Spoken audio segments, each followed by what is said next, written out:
Meus queridos amigos, irmãos, é uma alegria estar aqui com vocês e ter essa oportunidade de conversar um pouco em torno de O Livro dos Espíritos. O Gilson disse que tinha muito tempo que eu não falava, mas não é assim não. O mês passado eu falei. O Gilson é que eu acho que o Gilson está ficando esquecido, Erli. Nós estamos precisando dar algumas vitaminas para ele para fortalecer a memória. Mas é muito bom, Gilson, essa oportunidade e esse encontro com as pessoas e trocar essas ideias, porque nós aqui nada mais fazemos do que trocar ideias, pensamentos, buscar uma reflexão que possa envolver a todos. E é isso que hoje nós iremos mais uma vez realizar. Eu vou fazer o compartilhamento aqui da minha tela e aí vocês já têm o tema de hoje, Livro dos Espíritos.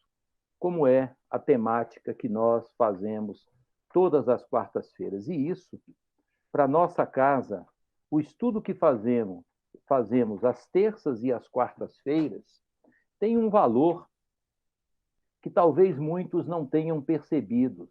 Nós estamos trabalhando na fundamentação das bases, os princípios morais, às terças-feiras e às quartas-feiras, as leis que regem a relação entre os dois mundos. Então vejam como é importante como esses estudos que nós realizamos nesses 2 dias da semana. E hoje nós vamos dar continuidade na quarta parte do Livro dos Espíritos, que trata das esperanças e das consolações, envolvendo as penas e gozos futuros. Esta parte ela é dividida, conforme vocês estão vendo aí, em subtítulos. São 9 subtítulos. Desses 9 subtítulos, nós já tratamos 6. E hoje nós abordaremos este aqui, o 7, duração das penas futuras. Quando a gente fala em duração das penas, nós estamos falando também para nós mesmos e refletindo para nós mesmos. Porque a pena, ela está sempre vinculada a um fato de não se ter observado uma lei, de se ter transgredido uma lei. No mundo material, nós temos o Código Civil, que trabalha justamente em fazer com que as pessoas que erraram sofram as penalizações para corrigir os seus débitos. Mas aqui nós não estamos tratando dos princípios da lei material, da lei civil dos homens. Nós iremos verificar essa abordagem sobre o ponto de vista espiritual. É a duração das penas que atingem a cada um de nós. E olha, meus amigos, isso é um fato que nós temos que pensar e analisar com muito cuidado e com muita atenção.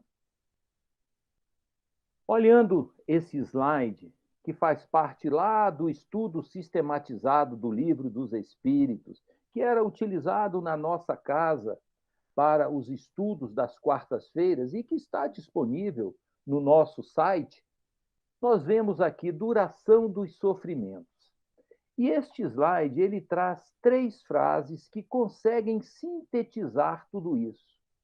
E eu, na preparação desse pequeno estudo nosso, eu fiquei refletindo, será que eu não poderia ficar só nessas 3 frases? Porque elas trazem uma ideia muito clara a respeito da duração dos sofrimentos. Por exemplo, a duração do sofrimento depende do esforço em melhorar-se. Então, sofre-se até que se deseje melhorar. Olha só, temos aí já uma direção para essa situação.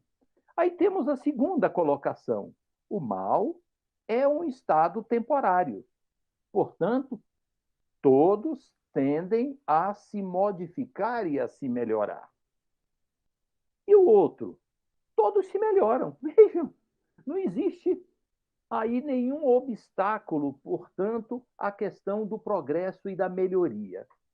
Mas aí eu parei um pouco e fiquei analisando. Olha, realmente essas ideias elas trazem já uma grande explicação. Mas Kardec fez várias perguntas aos espíritos. E a didática de Kardec tinha uma lógica.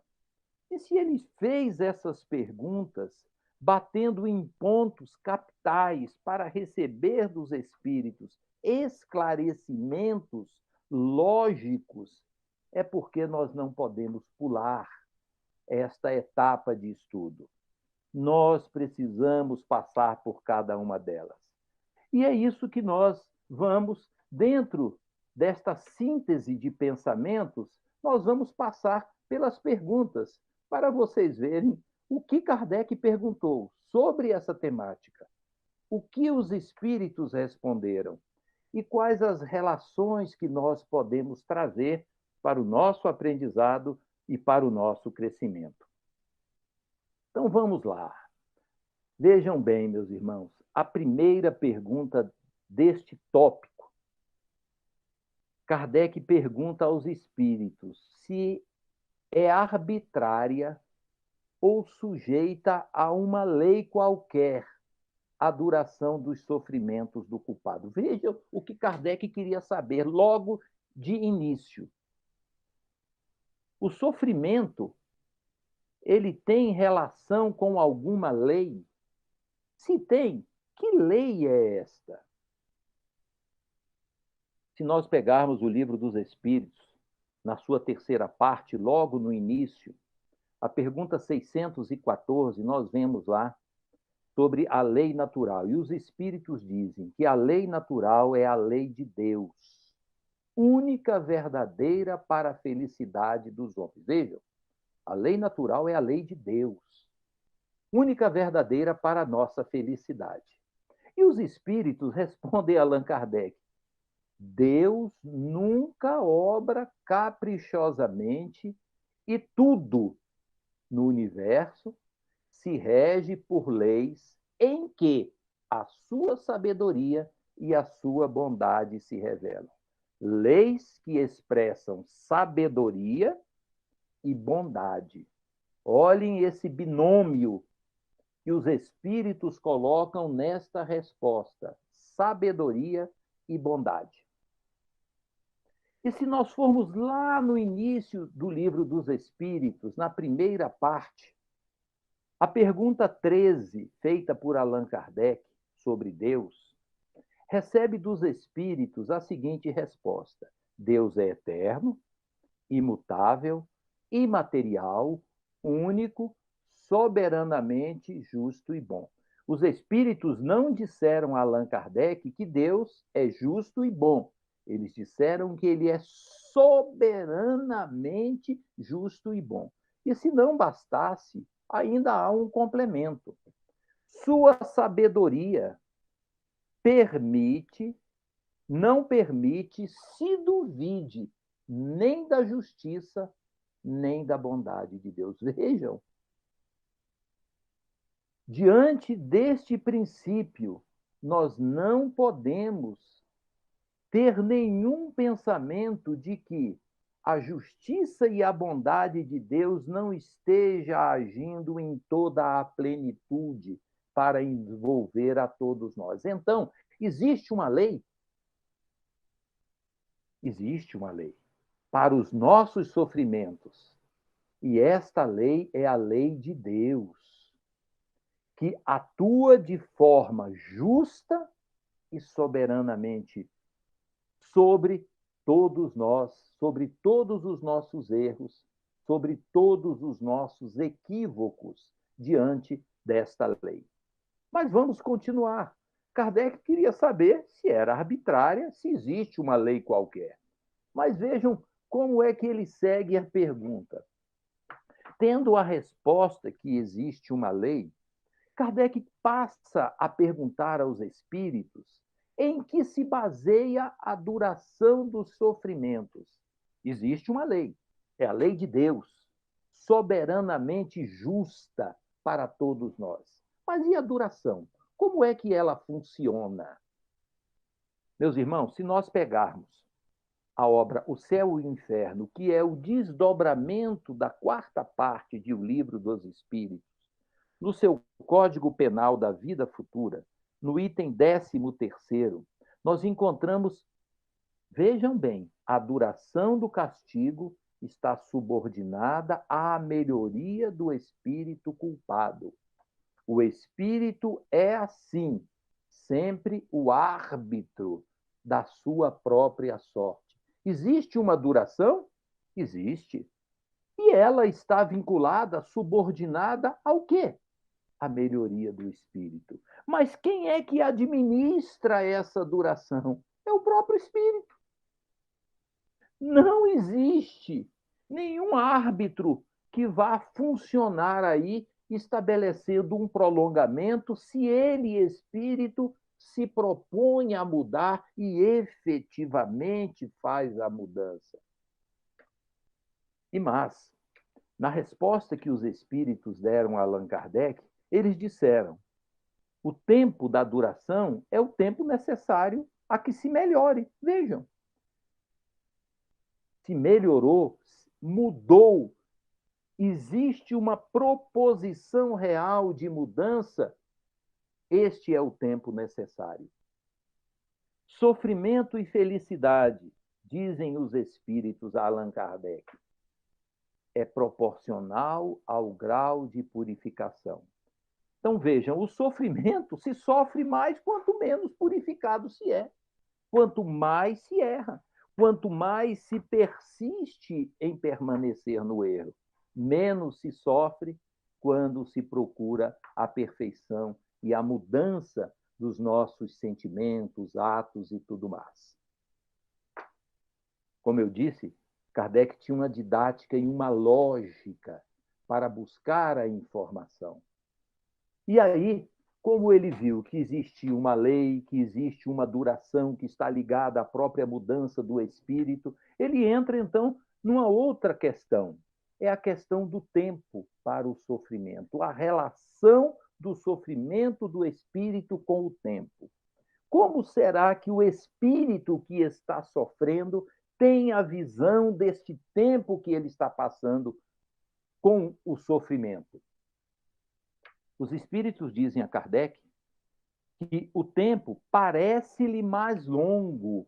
Olha, para eles não existe o sono. Vocês já imaginaram o que é se estar num ambiente de sofrimento, tendo uma ideia de que o tempo se prolonga indefinidamente, que você não consegue dormir, porque o dormir refaz as nossas forças, restabelece as nossas energias.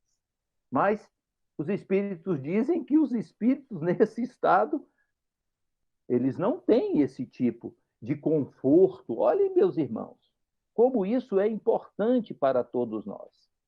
Nós vemos aí uma imagem do filme André Luiz acompanhado de Lísias.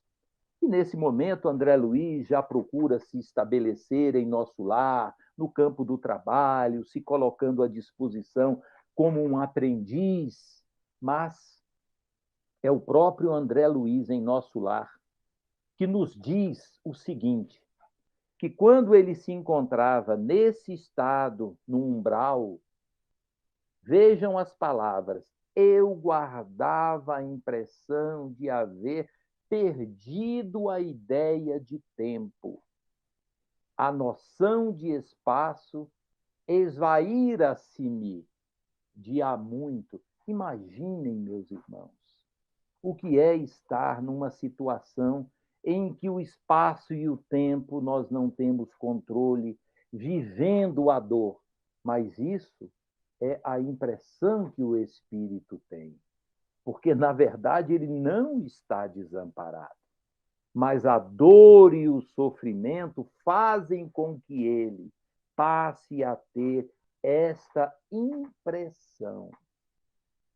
Isso, meus irmãos, isso é aprendizado para nós. Isso é aprendizado para nós, porque nós não podemos ainda almejar o céu, não. Eu comentava sábado, inclusive no curso de férias, é o próprio Druso na obra Ação e Reação, que ele diz que como é que nós queremos almejar o céu se nós ainda temos o pé na lama? Então, meus irmãos, cuidado, nós temos que abrir os nossos olhos para a nossa própria realidade. Mas ele continua ainda. Ele quer saber agora sobre a possibilidade do sofrimento ser eterno, eternidade do sofrimento.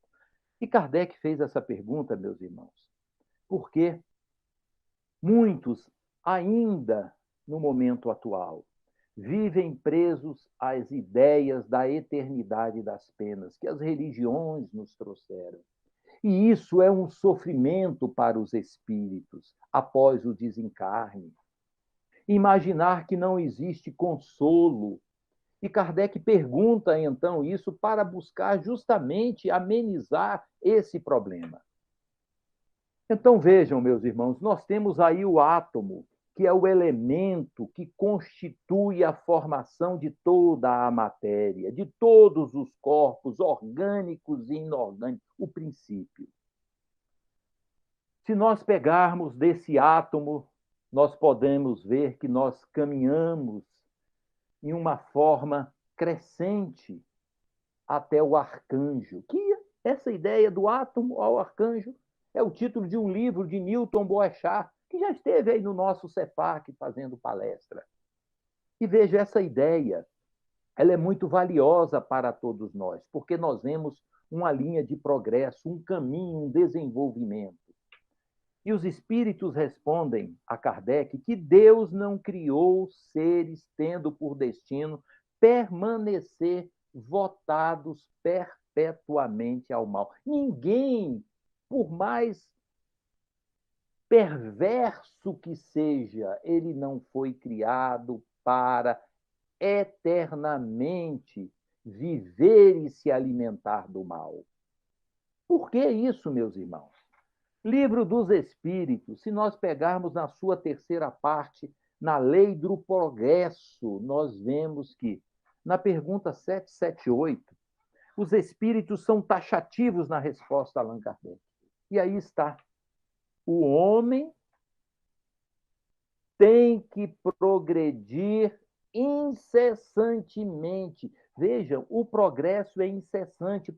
O progresso é lei divina. Está na lei natural, a única verdadeira para a nossa felicidade. Então, todos nós temos e vamos progredir.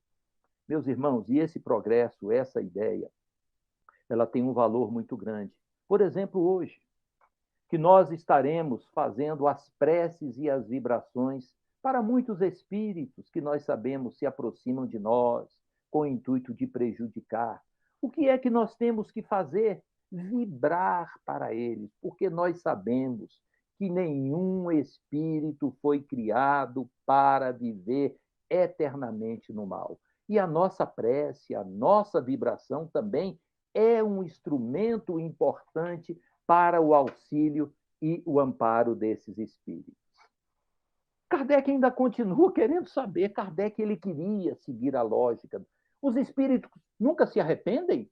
É possível isso acontecer? Ah, meus irmãos, os espíritos, olha a resposta dos espíritos inicialmente. Há os muito tardios. Existem aqueles que permanecem no erro. Se nós pegarmos as obras de André Luiz, nós verificaremos ali que existem espíritos que permanecem no erro durante séculos. Mas eles dizem, nunca imaginar essa possibilidade seria negar a lei do progresso. Portanto, é impossível um fato como este acontecer. Porque nós temos a lei do progresso, que é a lei de Deus, e a lei de Deus é o quê? É a lei de amor, meus irmãos. E no livro dos Espíritos, na pergunta 171, vejam o que os Espíritos dizem. O bom pai deixa sempre aberta a seus filhos a porta para o arrependimento. Evangelho segundo o Espiritismo, nós lembramos lá do filho pródigo, a alegria do pai de recebê-lo, porque ele voltava e se mostrava arrependido e desejando se recompor e se recuperar. Meus irmãos, quantos ensinos nós temos nesta obra que é o Livro dos Espíritos. E no nosso curso de férias, eu vou passar rapidamente isso aqui. Na aula de sábado passado, quem não assistiu pode ir no YouTube, essas aulas estão disponíveis. O João apresentou 2 casos. Um caso da mãe que falhou, é a mulher que o filho está sofrendo nas trevas porque ela deixou desenvolver nele alguns germes do orgulho, da vaidade e tudo mais, e ela quer saber quando ela poderá reencontrar o filho para trabalhar pela sua recuperação numa nova reencarnação. Então vejam, a lei de Deus é a lei de amor. Deus é soberanamente justo e bom. Deus não é bonzinho. Nós precisamos entender isso. A justiça de Deus é soberana. Então, essa mãe terá a oportunidade de se regenerar junto ao filho, mas numa condição diferente daquela que ela tinha. Carência de recursos, para que, inspirada no heroísmo e na coragem, possa regenerar o filho com uma nova visão de vida. Vejam como é que a justiça divina age. Ele citou também o crime, não é, de Antônio Olímpio. Antônio Olímpio matou os 2 irmãos para ficar com a herança dos pais. Quando desencarnou, o que é que ele encontra no mundo espiritual? Os 2 irmãos, que vêm lhe cobrar. E com o passar do auxílio e do amparo de Druso, e também com a intervenção de Alzira, que havia sido a sua esposa, ele terá uma nova oportunidade. De que maneira? Reencarnando, juntamente com Alzira, que lhe auxiliará, e recebendo os 2 irmãos, dos quais ele havia sido o algoz, para um novo trabalho na família, reconstruindo os princípios do amor. Deus atua pela lei do amor. Nós não podemos esquecer disso. Kardec também pergunta sobre a possibilidade das penas terem um certo tempo, uma duração. E os espíritos respondem: olha, vejam, sim, podem haver penas para um determinado tempo. Infrutífero jamais ficaria o desejo que o espírito manifeste de se melhorar. Ele está querendo dizer o quê? Alguém tem que reencarnar e ter uma vida longa, de muita dor, de muito sofrimento pelos males cometidos. Mas esse espírito pode retomar uma posição e falar: eu quero transformar, eu quero mudar, eu quero trabalhar, e se dedica, procura avaliar a si mesmo e transformar todos aqueles instintos anteriores por instintos nobres, modificados. O que ele terá, então? Ele terá a possibilidade da redução desse período de pena que lhe seria imposta. Imposta por quem? Pelas leis naturais. Não é Deus que está impondo, mas são as próprias leis. E no Código Penal da Vida Futura, no item 8, nós vemos o seguinte: sendo infinita a justiça de Deus, o bem e o mal são, vejam, meus irmãos, são rigorosamente considerados. O bem e o mal, rigorosamente considerados. Não há uma única ação meritória, um só bom movimento da alma que se perca. Vejam que beleza! Que coisa mais confortadora para a nossa alma é saber que tudo aquilo que nós fazemos de bem, isso tem um peso na justiça divina. Mas também, tudo aquilo que nós fazemos que é contrário à lei divina tem o seu peso. E agora, meus irmãos, para finalizar essas nossas reflexões, a pergunta 1009. Paulo, o apóstolo, Platão, Lamennais e Santo Agostinho, eles tratam sobre a temporalidade das penas. A cada desenvolvimento, eles fazem a explanação de ideias mostrando o porquê das questões das penas eternas. Durante um tempo, elas tiveram e podiam ser até aceitas e explicadas, mas que no momento atual, com as luzes que a doutrina nos traz, com a visão que nós temos de Deus, nós não podemos aceitar estas ideias. E aí eu vou passar pequenas frases que esses irmãos nos trouxeram como alento, e elas ficarão aí para a nossa reflexão final de encerramento. Santo Agostinho nos diz: no fazer que a duração das penas dependa dos esforços do culpado, não está toda a sublimidade da justiça unida à bondade? Existe uma coisa mais lógica do que isso? E aí ele ainda conclui: a cada um segundo as suas obras. A pena está relacionada sempre ao esforço do culpado, a duração dela, podendo ele atenuar, reduzir e minorar essa dor. Lamennais, aqui, nos diz também: o Pai vos estende os braços e está sempre pronto a festejar o vosso regresso. Olha aquilo que havíamos comentado do filho pródigo. Aí está colocado para todos nós mais uma vez.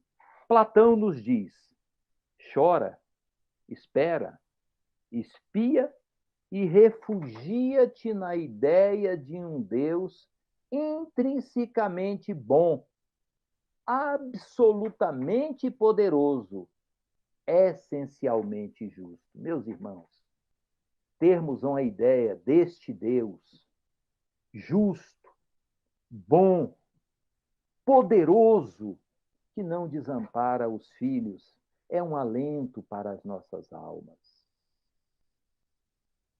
E, finalmente, nós trazemos aqui os pensamentos que foram colocados por Paulo, o apóstolo. E são duas colocações que faremos nessa reflexão final. Quem é com efeito culpado? Olha, meus irmãos, quem é com efeito culpado? E o que diz Paulo?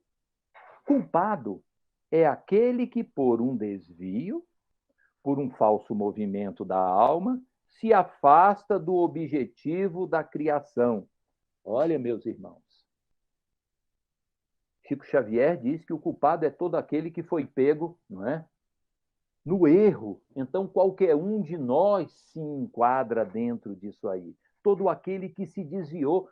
E nós estamos na Terra, um mundo de expiação e de prova, justamente pelos nossos erros, pelos desvios e pelas quedas. E ele continua: que é o castigo?